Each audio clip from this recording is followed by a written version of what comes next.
Today's media landscape is changing fast.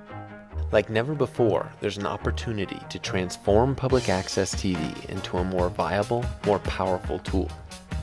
The mantra of TV and film in the past was, content is king, distribution is queen, meaning that the power is in the hands first of the people who make the media, and second, those who control distribution.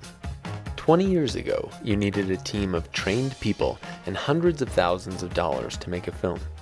Today, armed with a $200 digital camcorder and a basic home computer, anyone has the tools they need to make a film. And with websites like YouTube and archive.org, you can get your work seen by millions for free. Take, for example, this music video, created in 2006 by the band OK Go. One of the most popular music videos of this decade, it was produced on a consumer digital video camera for a cost of just a few $1,000s, mostly treadmill restocking fees. Posted for free on the internet, the video quickly spread to over 20 million views on YouTube alone, a viewership rivaling the initial broadcasts of MTV's top video of the 80s, Michael Jackson's Thriller. Thriller, however, was produced at a cost of almost $1 million.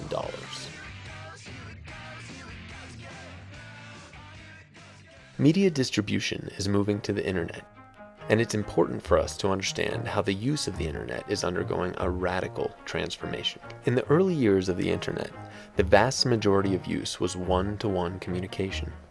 Through 1995, just under 10% of all internet traffic was email.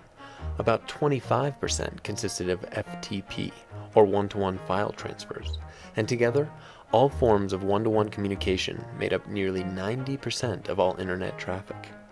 In the late 1990s, the various websites that we've all come to know began dominating internet traffic in one-to-many communication.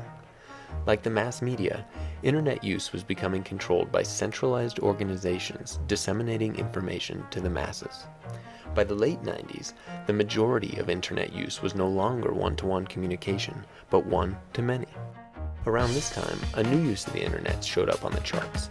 Something called peer-to-peer, or many-to-many traffic began with Usenet, Napster, and Nutella. These and other websites and networks facilitating many-to-many communication became the fastest growing segment of internet traffic. Today, many-to-many communication is the primary use of the internet and still growing. This graph shows 3 of the top websites of the 1990s: Passport.net, AOL, and Go.com.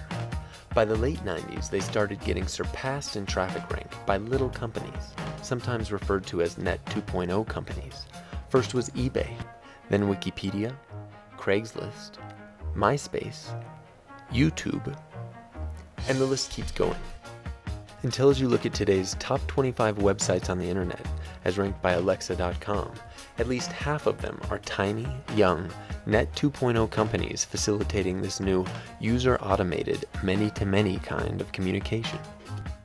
When you look at the staff size of these companies, even today they are on average less than 1/100th the size of their more traditional counterparts.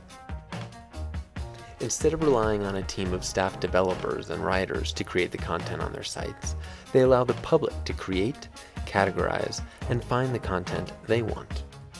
Small public access stations can use this model to transform TV in much the same way other forms of media have. A dramatic example is the effect weblogs, or blogs, have had on written media.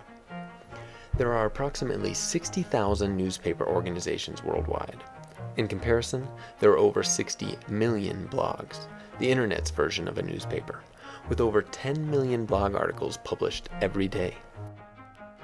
These blogs are not written by paid journalists, but by interested people just like you and me, on topics ranging from healthcare to local politics, from movie reviews to personal stories. It's hard to sift through all this information to find the few sources that reflect the topic or the quality you are looking for as a reader. It's reminiscent of the early days of the web, when prior to Google, it was often difficult to find anything good, reliable, or to find what you were specifically looking for. But then Google largely used our link patterns, our search results, and our behavior to help make their search engine work better.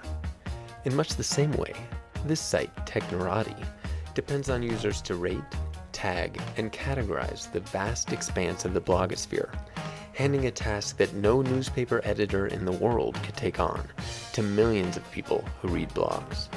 The end result is that Technorati could take the top-rated blogs each day as ranked by the community, print the best 0.01%, that's 1 out of every 10,000 blogs, and print you a custom newspaper every day that is twice the size of the New York Times. This is the model for public access. With as many as 3,000 access stations across the US, we collectively produce tens of thousands of hours of content every single day.